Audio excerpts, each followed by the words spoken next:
All right, what's up, everybody? This is Norbcab coming at you with another episode of Walk Talk. And today it's Walk Talk in the Rain with umbrellas. And my special guest, my good friend and 80s Broncos fan, Mike Lorraine from Sammamish, joining me via StreamYard. What's up, Mike? How's it going? This is some rain. It makes me think of that song. The guy had a good idea. Orange Juice Jones. I saw you and him walking Walking in in the the rain. Yep. rain. Well, that's what we're doing. Good choice. That would have been a good opening song, Walking in the Rain. But we Yep. determined we weren't going to let the weather deter us.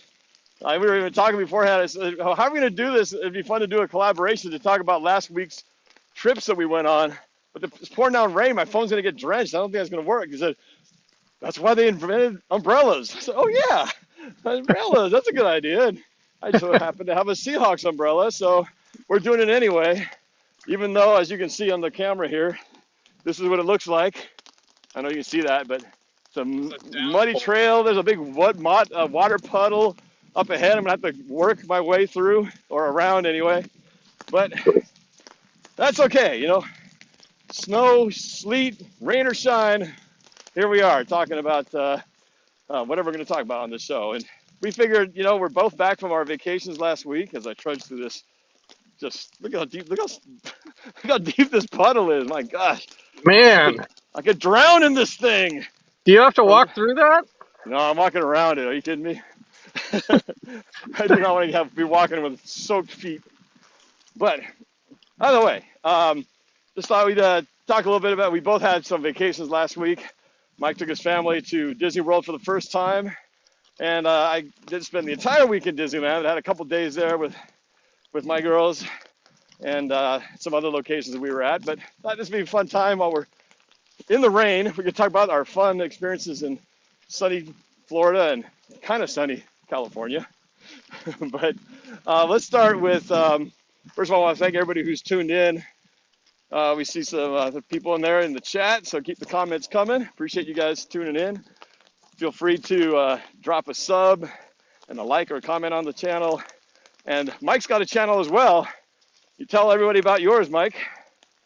Oh, sure. My channel is called 5 Minute Gaming with Mike. And when I started it, I tried to keep the videos to 5 minutes. They've ended up being a little longer nowadays, but I feel like I have so much to talk about when it comes to video games. It's just hard to always keep it to 5 minutes, but I'm going with the channel name.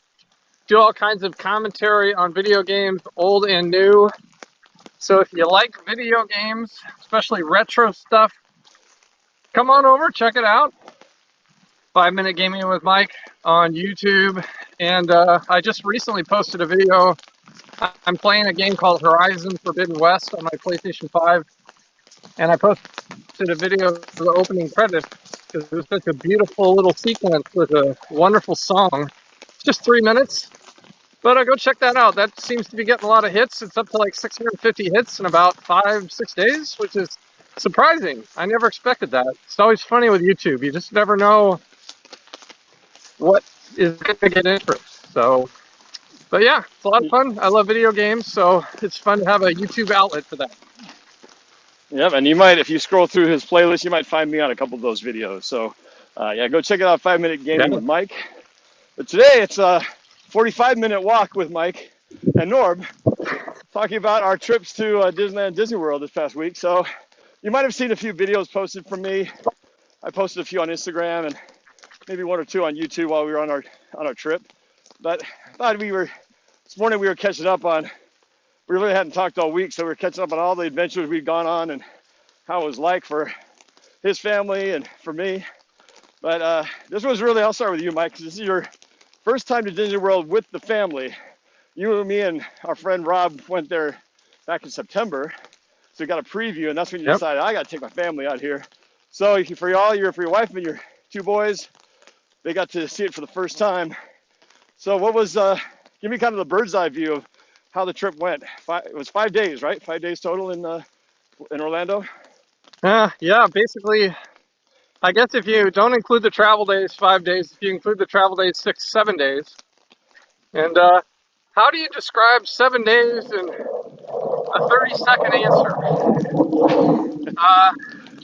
We had a great week. We accomplished a lot. Got to do a lot of great rides. Eat a lot of good food. Some wonderful warm weather. It was 80 to 85 every day and sunny. No humidity. And coming back to this rain, it's just a reminder of, man, I really feel like I was in a different world for a week.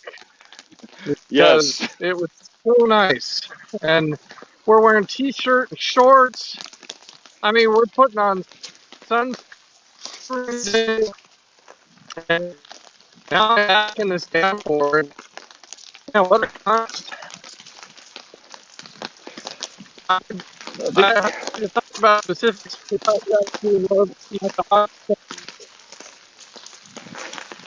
The internet's breaking up a little bit, but that's to be expected occasionally on a day like this.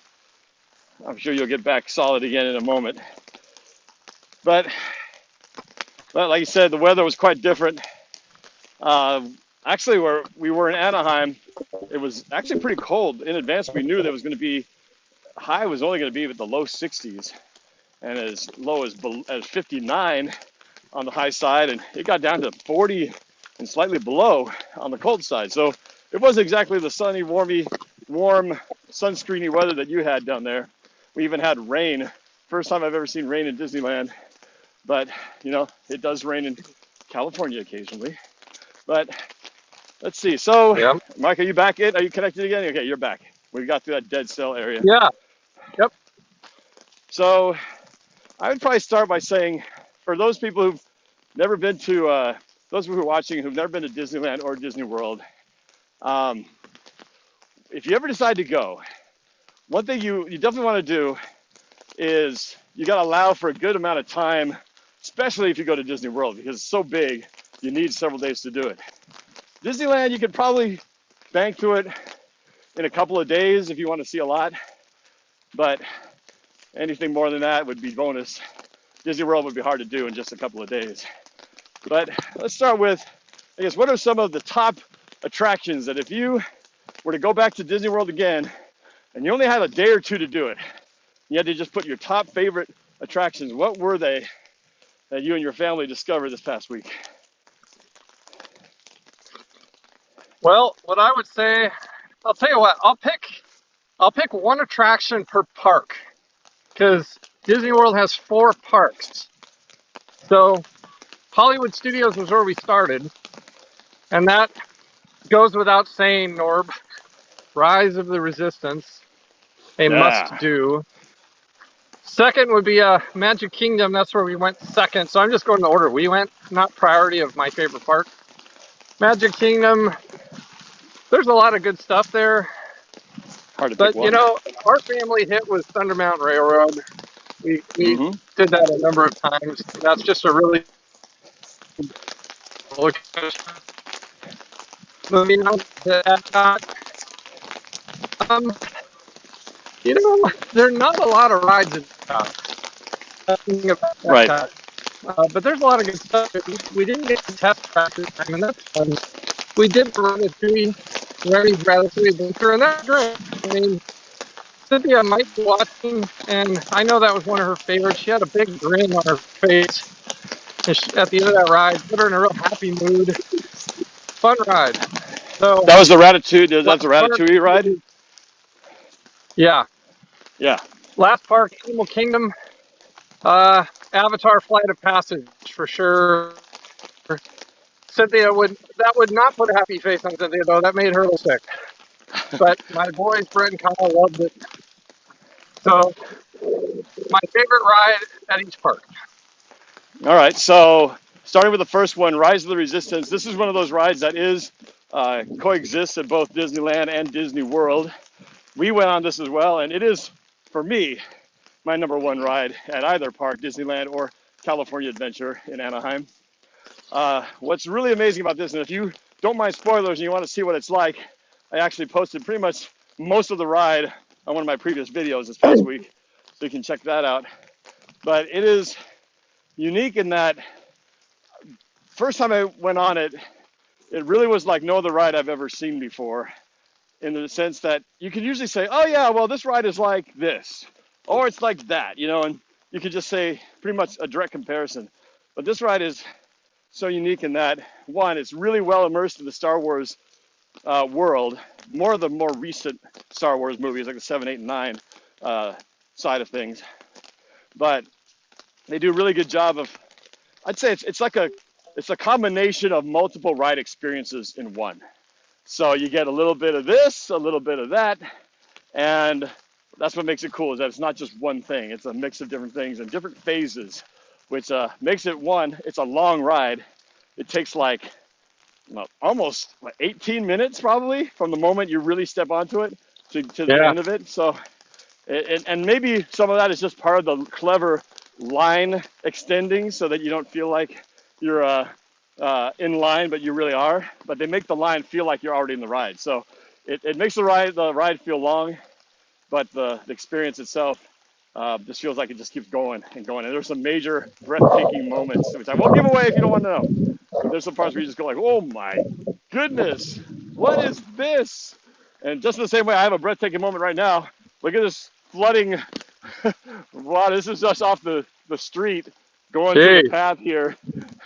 That's not something I've seen on my walk yet. So yeah, we are getting flood warnings up here in the Pacific Northwest for those of you who don't live here. And it's definitely been a lot of rain the last I'm glad you live at the top of a hill and not in a valley. Believe me, it's times like this I'm glad we didn't buy riverfront property to live on, because I'd be very nervous right now if this was happening. But so yeah, Rise of Resistance, definitely, I agree with you. It's one of my favorites. The second one you mentioned, which was Thunder Mountain Railroad. Thunder Mountain Railroad, also a family favorite. I think.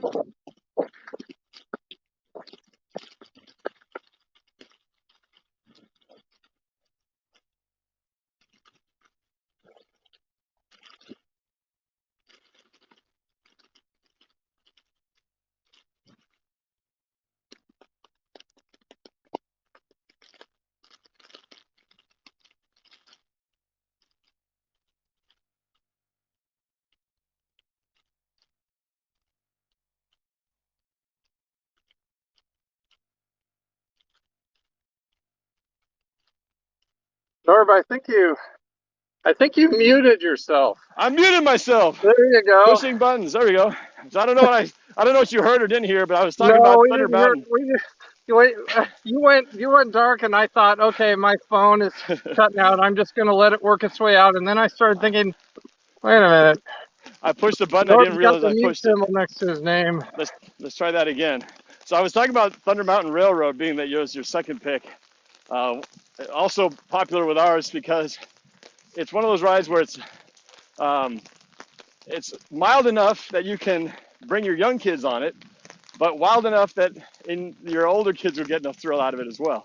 But I was just starting to say, for me, I don't know about you, but these rides actually I tend to like more, because the older I get, the more sensitive I get to being motion sick on rides. So I don't know. You mentioned Cynthia gets pretty motion sick, but what about you? What's your motion sickness sensitivity these days? What's interesting, I think, Norb, is you and I are good friends. We're business partners. We're the same age, and we seem to have similar motion sickness problems, because we both talked about that. It's when things start going backwards or things spin. I guess the one thing you've got on me is you seem to be okay with drop rides like the Tower of Terror, which I won't do. Drops are another thing for me. I've just learned my limits, and it's a sad thing for me, because I could do all that stuff growing up. In fact, I was telling my son Brett this story that I took him to the Central Washington State Fair when he was around 7 or 8, and it was just the two of us, and we went on a ride that went backwards, and my stomach was just doing flip-flops. And after, I remember I said, Brett, I got to sit down. And I sat down on this bench, and I got this little 8-year-old boy saying, Daddy, are you okay? Is something wrong? And I said, I just got to rest. I remember sitting there thinking, what is wrong with me? What's happened to my life? I can't do this anymore. And it was the sad moment, the moment I realized I'm getting older. Well, you know what? I'm the same way. And in fact, and on all these rides, particularly you mentioned the Tower of Terror, which is still in Disney World. It's been rebranded in Disneyland as Guardians of the Galaxy in their Marvel universe, their Marvel world. And it was Vanessa's worst feared ride. It has now become her favorite ride. Somehow she tackled her fear of deep drops, and now it's become her favorite ride. For me, this is one where I can do it, but when it gets to the final drop and the ride's about to end, I'm praying to the ride gods, please let this be over, because I don't think I could take any more. And then it mercifully comes to an end. It's almost like the ride programmers knew when the throw-up threshold was approaching and decided to cut it off there. So mercifully, the ride ends just in time for me. But that's pretty much the case with all thrill rides that are pretty intense, whether it be the Tower of Terror type drops or they now call it the Incredicoaster. Used to be the, oh shoot, I forgot the name of it. It was the other California Adventure. California Adventure, you know that big one that goes upside down. Yeah, it was California Screamin'. California Screamin', yes, that one. So I could do it once, but afterwards I need that good 10-15 minute break. Otherwise I'll be a big mess. So. Yeah. But, my sister told me, I haven't tried this yet, but she told me that she found what's really helped her a lot with motion sickness is taking, I think it's ginger tea. And I've heard about the properties of ginger, that if you take ginger, it helps neutralize some of that motion sickness sensitivity. But I might have to try that out because she swears by it and says it's been better than Dramamine or those bracelets you can put on. So next time we go on one of those rides, Mike, you and I might have to down some ginger tea, to get a little bit of our manhood back so we can handle some of these rides and not be so wimpy about it. Well, one story I'll share, Norb, and I really like your walk talk because, as you know, we're both walking every day, but often when I'm walking, I just listen to your show. Even though I might miss the live version, I'll just listen. So you were talking about your feet. And when you and I and Rob were at Disney World last September, I was wearing some pretty good Merrells, and I put in some brand new, really nice padded inserts in them. And at the end of the day, my feet were killing me. Too. And I said, man, my feet, I just remember putting them up on the bed and just going, oh. Yeah. And Rob said, oh, you know what you need? You need Skechers. He said, they are pillows for your feet. Yeah. And I got some Skechers. I'm wearing them right now. I wear them on my walks. But I went and bought the best walking Skechers I could get at the outlet store. And Skechers did not pay me for this advertisement, but they should be. Work. I spent 5 days, plus 2 days of walking, traveling. I didn't have a single foot problem. No sore feet, no blisters, no awful, just achy pain at the end of the day. They work. They really are pillows for your feet. And I was listening to you talk about your feet, or the next time, make sure you get some Skechers. Yeah, that was the one thing I did not take the time to go to the Skechers store and do myself that favor, but I will next time because I was only in the park for 2 days, and that's pretty short compared to a Disney World multi-day experience, or even somebody going to Disneyland for 4 or 5 long days. But by the end of the second day, my feet were definitely hurting. My bottoms of my heels, my arches were sore, and you're tired already. Because going through these parks is a grueling marathon of an experience.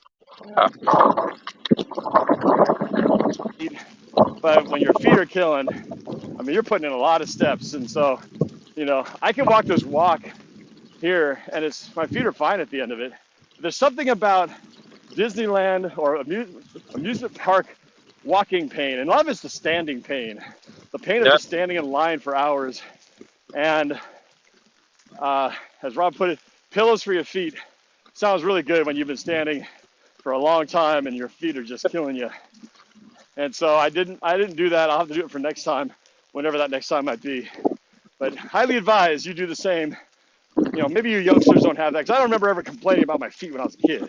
It's all these aches and pains we talk about when you're old. So that's something that if you're older, planning to make a journey to one of these places, do yourself a favor and get yourself some good footwear, because you do not want to be suffering in a place where it's all about walking, standing for hours at a time. And I told everybody, I said, you know, it's weird. It's like you can play, you know, I can play volleyball or I could be walking like this, but there's something unique about an amusement park pain. And I call this migraines of the feet. There's a soreness that just sets in, and it doesn't, you can't get rid of it. It just doesn't go away. You can rub it all you want. You can sit on your butt, sit on your knees, and it just hurts. Just keeps throbbing like a headache in your feet. So that's definitely a good tip. So we were talking about when you go to a place like this, as you plan your adventure, part of the key of it is determining what kind of experience you want. Because I know all different kinds. There are the people who just kind of casually want to just go on a few things and eat the junk food they have there, see a show, see a parade, but they're in no hurry to get onto the top, you know, popular rides. And then there's the strategizing, you know, ride hoppers. It's like, okay, we start over here, we can hit this, and then we go Space Mountain, and go over here and get the lightning lane for this, hop over this park, you know. And depending on how big your group is and how many and what they want to do can really affect how you want to plan your day and whether you're going to have a good day or not, because not everybody has the same idea. I'm just curious for you, you had 4 people in your family, 3 who've never been before. I'm sure you had to be the ringleader driving the train. But how did you strategize what you're going to do when you have so many lands and options of rides to go on? Well, it's just really tricky. You know, we had some lightning lane access, which helped us, but lightning lane doesn't mean you walk on any ride you want. It just means you get the ability to get in a line virtually and then maybe go eat something or take a break and then show up. And once you're in the lightning lane, then it's like 10, 15 minutes versus 2 hours. But you're still strategizing. You get one at a time, and all the lines have different lengths. And so you've got so many hours in the day. I mean, I feel like, you know, the park, Magic Kingdom closes at 10, Hollywood Studios closes at 9, Animal Kingdom closes at 8. And so I feel like there's a ticking time bomb. I mean, because once time runs out, you're done. I mean, did you get on the rides you wanted or did you not?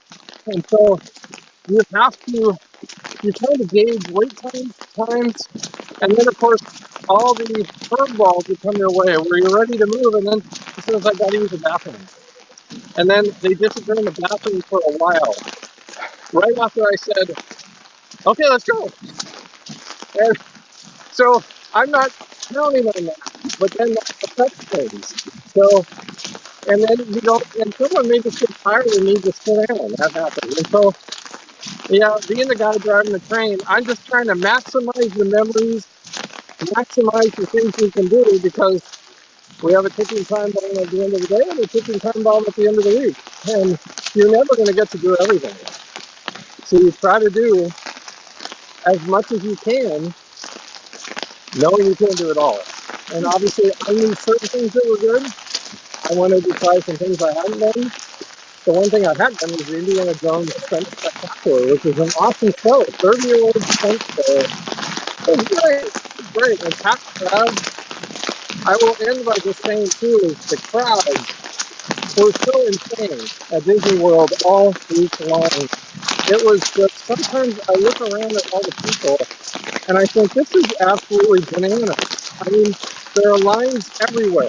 I mean, you stop and say, do you want something? We could get a pretzel. And this is pretzel. Yeah, I'd like a pretzel. Okay.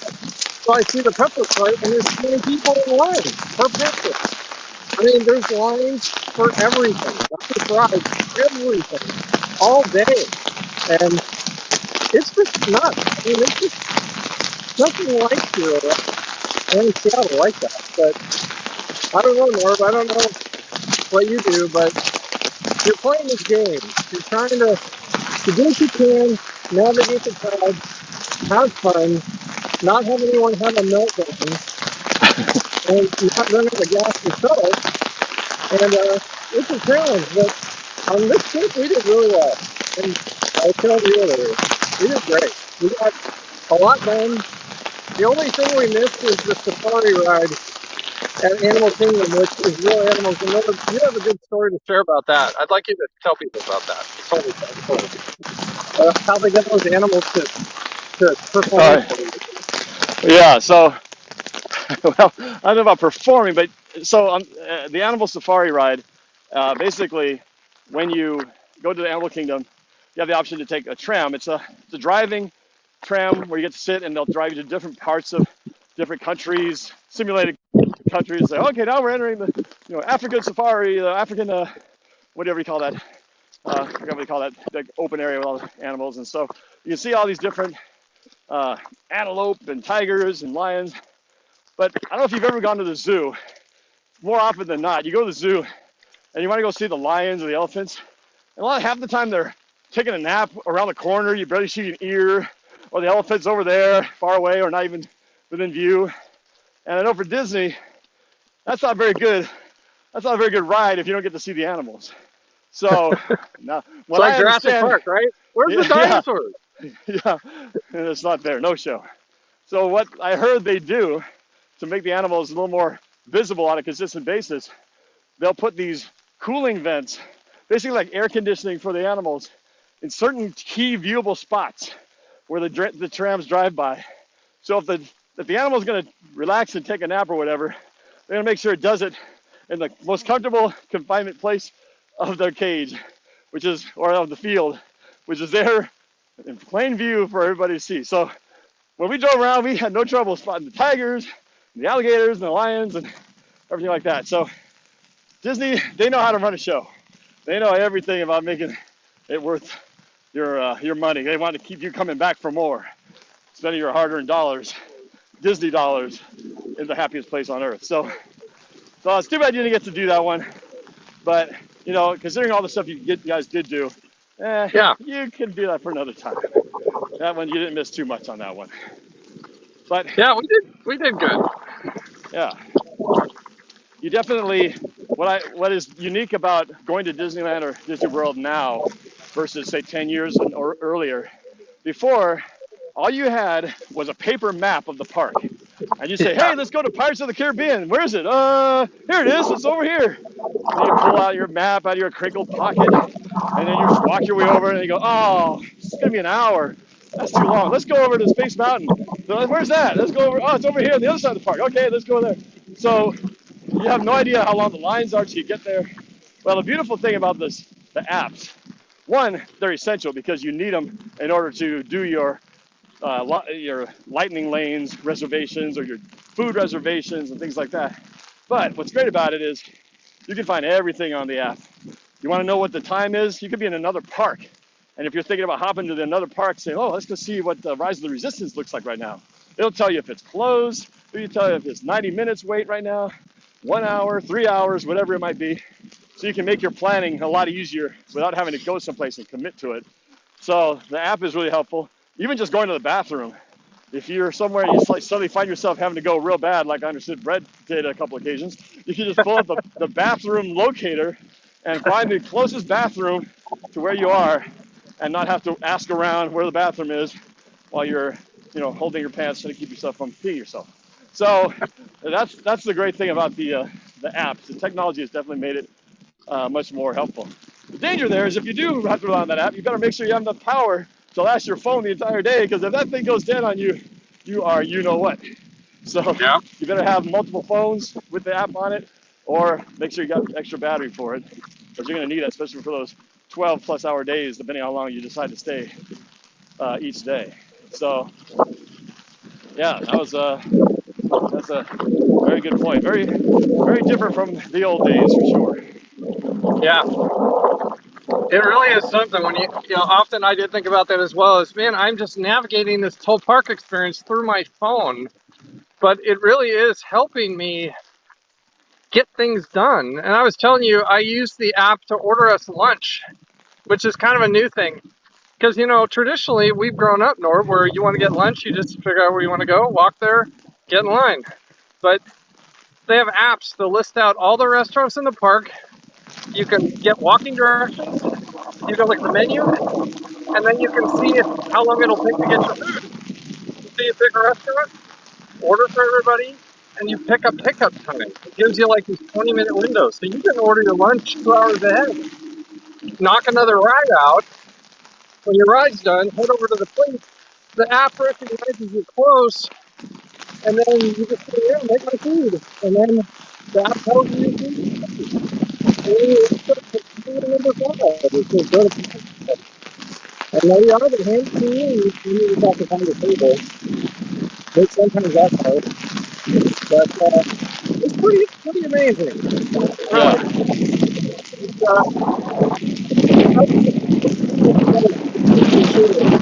It's, just to try to help you, and it helps them Yeah. as well. But what I tell you though, everything you're doing is just, I guess, finding out. They come by the table. The app doesn't like have to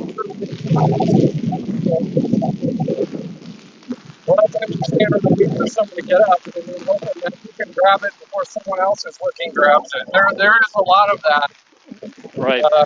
Brett told a story about how he grabbed us a table, and he said some lady gave him a dirty look. I said, well, did you steal it from her? He says, no, she was telling her little girl, like, okay, you the table, let's go. And then he said she just looked at me like, hey, I said, well, you didn't like steal it from her. You just, I think it's feeling that frustration everyone feels. You want to table and you can't find one, and then you find someone else gets it. Well, that's one thing the app won't do. The app won't reserve a seat for you. So Yep. you still gotta fend for yourself and try to grab it when you can. I've witnessed a couple of times when there have been altercations at the happiest place on earth. One time, I think actually it was when we went to Disneyland last year or last September, and there was a fight that broke out between two dads. I mean, it was yelling, and Remember that. I remember that. Somebody said he called his son this, and I mean, the daughter's crying, and that's just frustration and tiredness and just being on the edge of your nerves coming out at that point. Yeah, you were there for that too. And so I almost had, I didn't tell you about this, I wouldn't say it was really close to an altercation, but I had a moment where somebody was not very happy with me. Luckily, calmed it down pretty quickly, but we were in line for Soaring. Soaring is a great ride. My kids love it. I love it. It's a simulation where you basically sit on these benches. They're like, they go raised up in the air, and then they put you in front of a giant projection screen, and they give you that simulation of flying, soaring over the world with the perspective of a helicopter or drone camera. Very cool. But we were in line for that ride, and I had this big backpack because when you're the dad of the family, you're the Sherpa. You carry everything. At least that's the way it was with me. So I had this big backpack with all the food and water and all this stuff, and it sticks out pretty far. And the guy ahead of me, apparently, as I was turned to talk to my kids and stuff, I was bumping into him with my backpack. Norby, you muted yourself. How much did I cut off? Just you said I was bumping to him with my backpack. Okay, all right. So I didn't realize I was bumping into this guy with my backpack. And then probably too engrossed in a story or whatever. And then the guy kind of turned around and he's like, hey man, you've already bumped me like twice with your backpack. What's going on? And I was quick to, I'm not one to escalate a confrontation. I'm one to tone it down. I was, oh man, sorry about that. I didn't realize it. So he quickly kind of chilled out, and then it was fine. Even at some point later down the line, we were able to, joke about, we were all kind of joking about, talking about rides and stuff like that. So it was cool. But it's just another reminder. It takes the smallest little thing to set somebody off even in a way where you're not even trying to do anything. It just was a mere accident. And if I'd been in a crappy mood, or if I didn't feel like, if I didn't like the way he was talking to me, I could have escalated a thing and got into it. But, it's just not worth it. At least for me, it's just not worth that kind of frustration and aggravation. So luckily... Well, you know what? If you let it escalate, guess what? There's going to be about 30 or 40 cell phones that are going to capture the whole thing for you. Yeah. Not only that, but you're going to get security involved. You're probably going to get kicked out of the park, and then your day is ruined. So is it really worth it? Not really. But we see it all the time, especially when there's alcohol involved. And even in Yep. Disneyland, you can, as an adult, get access to alcohol if you want it. So you just got to watch out for that because it's a long day. Your patience definitely gets tried because of mere fatigue and frustration of different things. And it's very easy to be on edge and let something set you off. So just got to watch yourself, got to check yourself at the door. And just remember the big picture. You're there to have fun with your family or friends or whoever it might be. And you got to hang in there and just know it's going to be tough. And there'll be times when you're just going to be frustrated with whatever's going on, whether it's a ride getting canceled that you were standing in line for or people stopping in front of you for no reason, like they do at Costco, which drive me crazy. Those types of things. It's going to happen.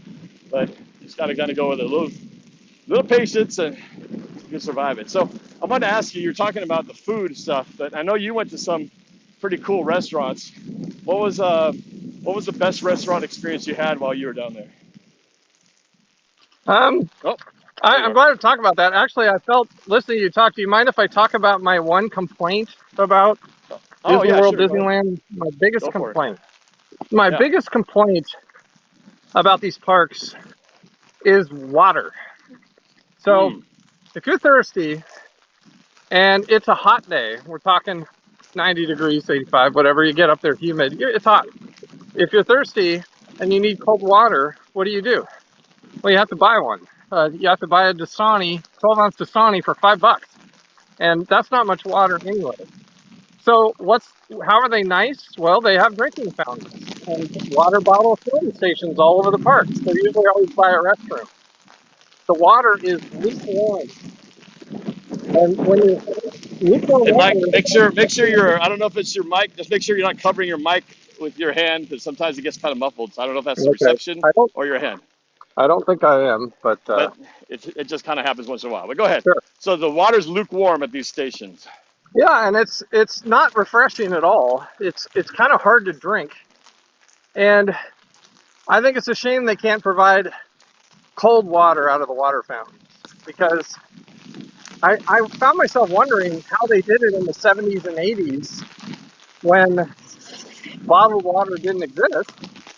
Did they maybe offer you an ice water? Yes, an ice water? I don't know. But I feel like they could do a little bit more about having the drinking water be colder, especially when you hit these 90 to 100-degree days. Because it's hard to buy bottled water all day long. I mean, for me, it's just difficult because I grew up when that didn't exist. So, Yeah. Well, I was going to tell you about, I know you have more of that story, but sure. I didn't do it on this trip, but I learned this when we were at Disney World or Disneyland last year. Normally, I've just, again, my backpack's so full because I'm carrying a bunch of bottled water in it. So it's heavy by the start of the day, and by the end of the day, it's nice and light. But this one lady was with us, or I went to go get some kind of a treat, and I saw this person come out with all these little cups of water.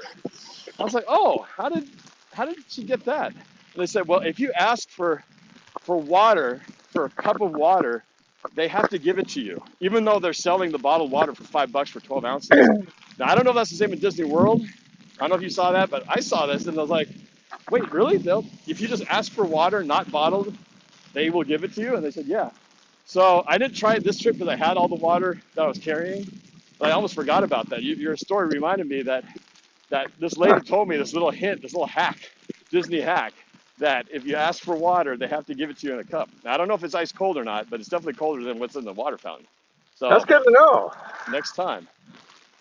I did not know that. I mean, a lot of the stands that sell pretzels, they only sell it in bottles. So oh yeah, they always sell it. It's always for sale in bottles. But I was told if you do ask for it, they have to give it to you. They can't just say, oh, you have to pay for bottled water for $5. So anyway, something for the next time around to try. Well, I'll move on to the restaurant story. So I shared this with you earlier. I'm happy to share again. It really was a great surprise, very unexpected. And it's funny how sometimes things kind of work out even when you didn't know everything to plan it, because there's so much to do Disney World. I mean, only the real true Disney fanatics out there are going to know every little nook and cranny. But our friend Rob sent us a picture of the Wilderness Lodge, which is a gigantic mountain themed, based after the Pacific Northwest. Sorry about the dog. Pacific North. See the dog there. Oh yeah, he's on the run. I'm glad he didn't jump the fence. Is that where the horses are, or is that a different area? I already passed that. Oh, okay. So the Wilderness Lodge is near Magic Kingdom. It's a resort hotel, not in the parks. It's a park hotel, but it's modeled after the Pacific Northwest. And I was telling my family about it, and Kyle goes, "What's the Pacific Northwest?" So that was one of our family jokes. Oh, that reminds me though. I'll share it later. I have another funny family joke. I'll share it. I hadn't told you, Norb. I'll share that for later. All right. But anyway, so the Wilderness Lodge. I thought we should check that out. It looks really amazing. It looks like Great Wolf Lodge times 30. I mean, it's just huge. So they have I looked to see if they have a restaurant there, and they do. It's called the Whispering Canyon Cafe. I was able to book us dinner there on Thursday night, and it was really just to go see the lodge, kind of check it out. Rob told me they have like roasting marshmallows by the fire. Really cool stuff. So we were going to cancel because we were getting a little tired of all the bus riding. And then I started reading up on it. After I read up on it, I thought, yeah, we should go. This Whispering Canyon Cafe has a little bit more uniqueness than it leads to believe. So what I learned, the Whispering Canyon Cafe is the only restaurant in the entire Disney World that the servers will actually make fun of you and with you and do funny things. Sometimes insult you, sometimes just surprise you with things. And it's kind of an entertaining experience. So we went, and it was super fun.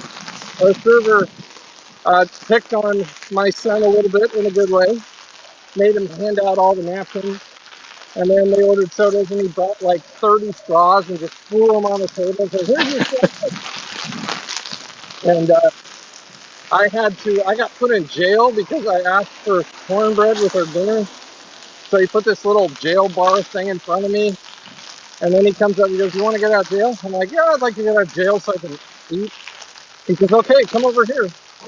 And I had to get up and I had to walk and talk like a chicken in front of the whole restaurant. And I put on my NordCam hat. I was a little embarrassed because oh, okay. So I put on my NordCam hat. I thought I could do this. So I did it. And at the end, I tried to put on my performance hat, raised my arms, took a bow. And pretty much the whole restaurant applauded me. So I got out of jail, and that was kind of fun. My kids got a big kick out of that. Need to get the video of that, post it. My son Brett has it. I don't have it. So that's awesome. But it was really fun. I highly recommend you go there, trying that restaurant out if you want to have a good time. And the food they serve is barbecue, and they have all-you-can-eat skillets full of like pulled pork, beef brisket, sausage, mashed potatoes, carrots, green beans, cornbread, all you can eat for $33. That's pretty good. Pretty good all deal. You can eat. You don't get very much all you can eat options at any Disney park, so that's pretty good. Yeah. So that's, we ate at some great restaurants. I mean, the Sci-Fi Dining Cafe it's like an old movie theater where they play old movie trailers from the 50s, 60s, really funny stuff. Great. I mean, you said like a drive-in, right? It's like a drive-in, but it's indoors. And every table looks like a car. That's so you cool. sit at the car, inside a car, and you have a table, and you order hamburgers or sandwiches and milkshakes, and they have this big screen, and it's great. It's great. It was awesome. So that's a great way to try to explain to your kids what a drive-in movie theater is like, because there's not a lot left anymore. Yeah. That's cool. The other quick little funny story, I think at times you're around so many people, and again, I said earlier, it's crazy, crowds, just nuts, and you hear people talking often when they walk by you. I mean, you hear everything, we're going over there, we'll meet you later, all these just things. But there was one point we walked by this lady, and she was just barking really loud to someone, and she yells, "We're going to get ice cream over there." And I just made that, our whole family made that our joke. is whenever I just, for randomly, I just say, "We're going to get ice cream," because it seemed like the quintessential thing to say at a theme park, telling someone you're going to get ice cream. That's So, true. Well, we have a similar one too. It was different, but it also involved a lady barking. No, she wasn't barking. She was just talking loudly. But we were walking, and there's a lady kind of behind us to the left, and she's got her young daughter with her, and she said, "Oh, honey, are you hungry? Do you want some mac and cheese or something?" And of course, Vanessa's favorite is mac and cheese these days. So she kind of whispers me, "Yes, please." Not to the lady, but to me. And I knew before she even said anything, I looked at her because I knew that as soon as she heard that, I knew what she was thinking. Like, yeah, I'd like some mac and cheese right about now. So for the rest of the trip, "Are you hungry? Would you like some mac and cheese?" It became the thing. We well, never did get the mac and cheese, but it was fun to joke about it. well, and it's one of those things. People in general have different volumes of their voice, and when I'm there, I mean, I talk pretty standard volume. I'll just chat. Okay, Cynthia, I'm thinking maybe we could do this. Let's try this. But there's some people that just talk loud, and Oh when yeah, they talk loud, everybody around them hears them. So, that was on the flight down. We were at the airport. Um, where were we stopped? I don't know where we stopped. No, this was in Seattle, getting ready to leave to head down to Anaheim, the start of the trip. And we just happened to be sitting by this lady who was FaceTiming with somebody, a husband probably, and their daughter. And she was just one of those loud talkers where she really didn't care if everybody happened to hear what she was talking about. I mean, she was going to make sure she was heard.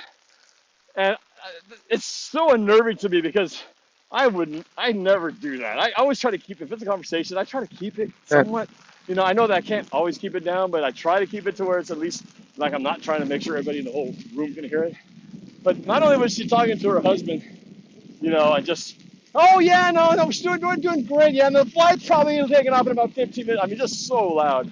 But then she gets her daughter on the phone, and she goes into baby cute talk. "Oh, how's my sweetie doing? Oh, I'm gonna miss you." Now I'm a favorite. I do that myself, but I'm not gonna do it loudly in front of all yeah. the people sitting at the airport. But man, she was just no volume, volume 12 the whole time, and could have cared less. But they're just some people. They really don't care how loud they are. They're having a conversation, and if you're gonna listen to it, I really don't care. I'm gonna And, be and loud. and when you're in a place like that with hundreds of thousands of people, you're going to hear all these conversations and just see all these behaviors, many that are not going to be like your own behavior. Yeah. Some fine, some weird, some not so great, some fine, some normal. But you see everything and hear everything. And, you see kids having meltdowns, you see crying kids, you see kids on strollers that look beat to death from the heat on a phone, playing some phone game while they're being strolled through the park. It just everything. I mean, it's hard to get anywhere because there's strollers in your way. There's people that don't walk your same speed, and so you run into them. There's people that are going 90 degrees straight at you, and you realize you're going to collide, and somebody has to give. Somebody's got to move. So, and then what you and Rob and I call the famous Costco stop, where someone's walking right in front of you, and they make a decision. They're not sure if they're going the right place, so they just stop. Just stop right in front of you. You practically collide into their back. Yep. And when that happens, I'm usually thinking, come on, man. Just if you got to stop, just scoot over to the side first. Yeah, I know. Isn't that what you That's would do if you were driving? that's the total Costco thing because you go to Costco and everybody's got their cart, so no one's just walking as a human being. Those lanes are pretty wide, but with those carts Yeah. are wide too. And when they stop and they decide to go check out what's in the shelves or go peruse the clothing area, leaving their cart where they left it, smack in the middle of the aisle where there's no room to get around to the left, you can't get around to the right, and you just have to sit there and either push it or you got to tell the person, "Excuse me, can you move your cart?" And it's just this whole thing you should have to deal with. Common courtesy, right? But Yeah. yeah, you go to the park and you definitely you witness all kinds of different. It's an interesting sociological Mhm. observational situation where you can just watch all these different types of people how they talk, what they wear, what they, um, what gets them excited. I kind of laugh because I don't know about you guys, but we always get these Disneyland, Disney World brochures, marketing brochures in the mail. That, hey, come to Disneyland, book your trip now, save 50% or whatever, and you got this picture of this kid who's all happy, embracing Mickey Mouse or something, happiest place on earth. And then you go there, you look around, and if you could take a picture of half of the people and the experiences and the faces they have, and then put that on a happiest place on earth, you would not want to go there because they look miserable, they're crying, they're standing in line for 3 hours. It's just funny how expectation versus reality. I kind of, it's one of those things. I think everyone should go to a theme park at some point in their life, almost to test themselves, to find out what are your limits when you're being pressed every day by crowds and heat and fatigue. How do you handle it? How can you keep it together to where you can still try to find the positives in the moment and not let it cause you to have your own meltdown from just, hitting a wall. So it really is a good way for you to learn about yourself, what you're capable of, how you can handle the stress. That's true. It is a good endurance test. But really, in the end, it is a lot of fun. I think you got to go into it with the right people who are kind of down with the same plan that you have, to what you want to do while you're there. And, with you got to have a plan definitely in place. And then you got to just, be patient about it so that you can enjoy what you're going to do. And even if you don't get to do it, you won't be disappointed to where you're upset at the experience. So it's definitely something that you got to go into it with some expectations, realistic expectations, and with a good plan, because if not, you can get lost in the entire, it can be overwhelming. Disneyland and Disney World can be very overwhelming if you don't know what you're getting yourself into. But if you plan it right, you can have a great time for sure. And a real positive about the parks is I really think all the people that work there, they really are a step above even what I consider just, traditional places you go. Everybody is very friendly, very helpful. They always try to be pretty accommodating. And anyone's happy to answer your question. No one looks like you're inconveniencing them. It's a nice thing about that. They really train everybody to truly try to really think of the customer and help when you're probably tired and have a lot of stress, even trying to figure out just where to go. I asked plenty of times. I got lost. I think I'm going this way, and I would ask someone, and they could always help me out. They were always happy to help me out. So, yeah. Well, I have a good story about a helpful cast member. So on the first day, we were only there for 2 days. So the first day, we had bought. So we talked about lightning lanes, and lightning lanes is an option. If you upgrade your normal ticket, you can pay a little extra and get the lightning lanes option, which allows you to make your reservation, have a shorter line at multiple rides. Well, the exception to that is the special rides like Rise of the Resistance, Cars Land, and or the Cars Radiator Springs Racers, what they call it, but we just call it Cars, and this other Spider-Man ride, which you still haven't gone on yet. But those three are apparently the most popular attractions because they always have the longest lines, and you cannot get on it without waiting at least an hour and a half to 3 hours, depending on the peak time. And you can't use your regular lightning lanes. You have to either wait the long time or you have to buy a per person cost to get on that ride with a short line. So we decided with Cars it was worth it. So we bought the upgrade for Vanessa and I, and at the time we had Vanessa's friend and her sister with us. The ride ended up closing that night, and so we couldn't get on it within the time we wanted. So our friends got the refund, but for us, we carried it over to the next day thinking, well, we'll just use it tomorrow when we go to the park tomorrow. So tomorrow comes, and then we have these other friends. We have our other daughter, Sophie, plus her friends who are a pretty big group, and we know they didn't want to spend $20 per person to just get on the Cars ride. So we thought, let's just get a refund, but they wouldn't let us get a refund. They said, well, technically, get refunded that day.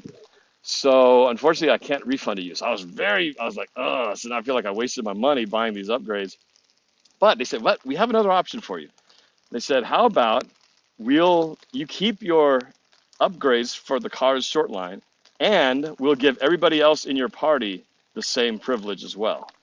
And we're like, yeah, let's do that because we knew we all wanted to go on the ride.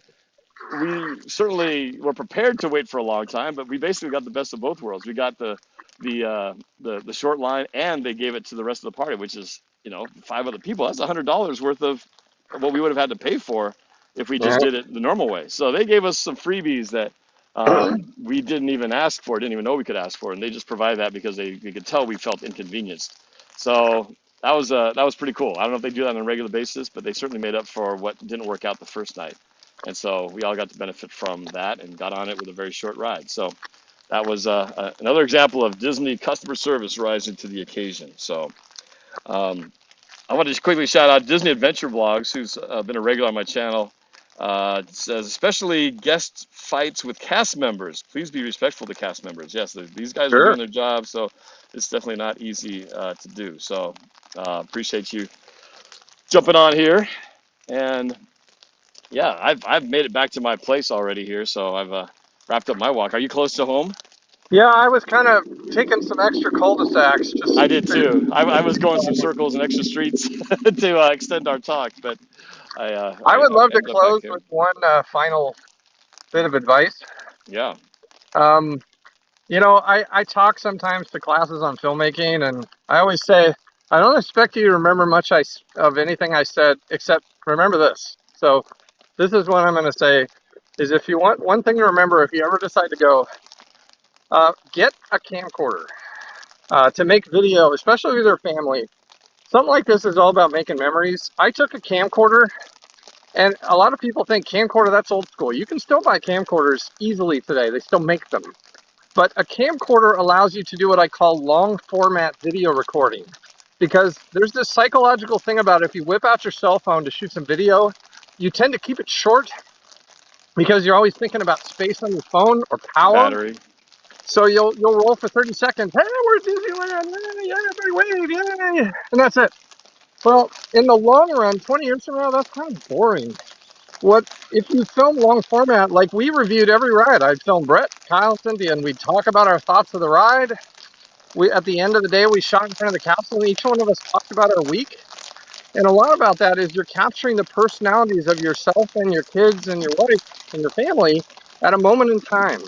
Because what means the most is when you're going to watch this video 10 to 20 years from now and you're all older and you've all changed. And you're trying to capture a moment of where you were a certain way.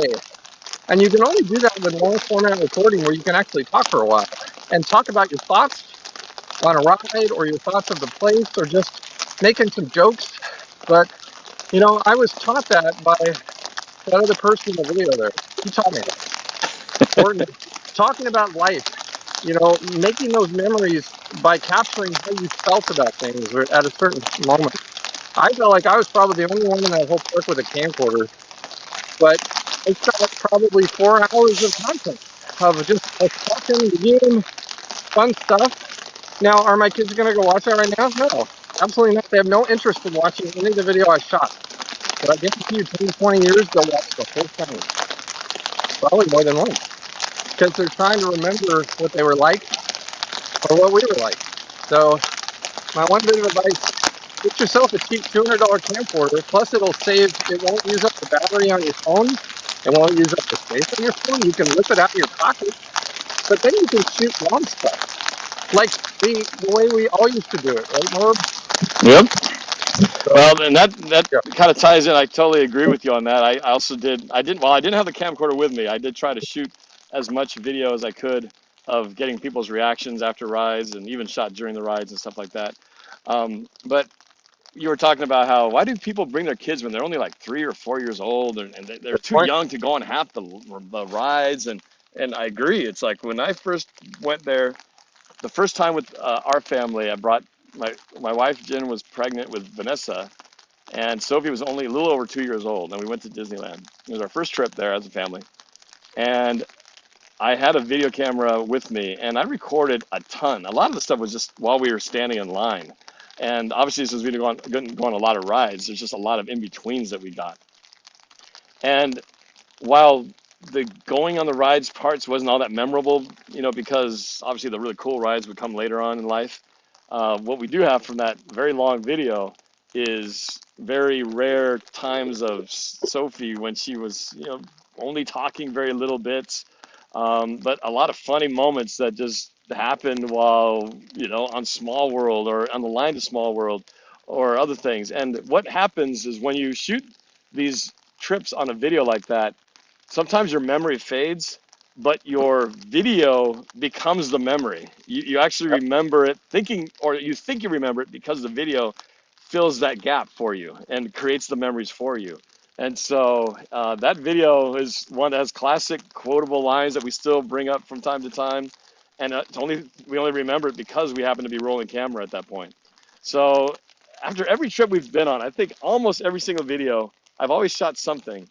And what I've done is, besides having the raw footage, I've created, usually I take a song that was popular at the time that's appropriate to the soundtrack of the video, something fun, and I make a 4-minute music video of that trip using clips from it.